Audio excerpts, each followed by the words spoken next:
was a woman with a lot of pride, and a woman, humble, but a woman who realized that she was becoming known. And so she was getting a lot of confidence, and that confidence propelled her to attend the 1912 National Negro Business League Conference in Chicago.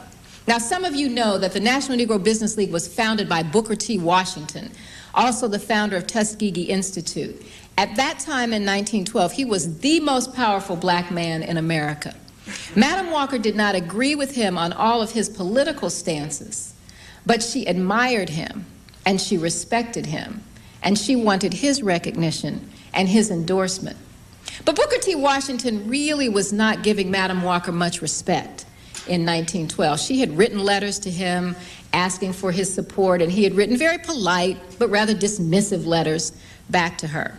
She had even visited his campus in Tuskegee and persuaded him to let her speak during chapel, but still he was keeping her at arm's length.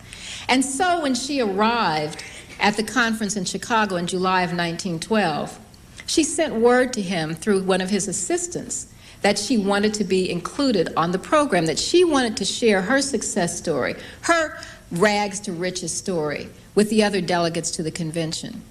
Booker T. Washington apparently ignored her request. And so on the second day of the conference, one of her good friends, George Knox, the very esteemed publisher of the Indianapolis Freeman, a nationally distributed black newspaper, and also a friend of Booker T. Washington's, George Knox stood up in the audience and said, "We should hear from Madam C.J. Walker. She is the woman who contributed $1,000 to the building fund of the Black YMCA." Booker T. Washington, who knew and respected George Knox, ignored his request.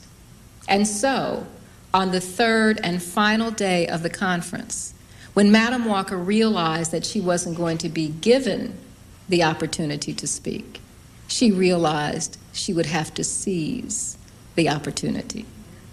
And so, as the final banker was making his remarks, Madam C.J. Walker stood at her seat, looked toward Booker T. Washington at the podium, and said, "Surely you are not going to shut the door in my face. I am a woman who came from the cotton fields of the South. From there, I was promoted to the wash tub. From there, I was promoted to the cook kitchen. And from there, I promoted myself. I promoted myself into the business of manufacturing hair goods and preparations.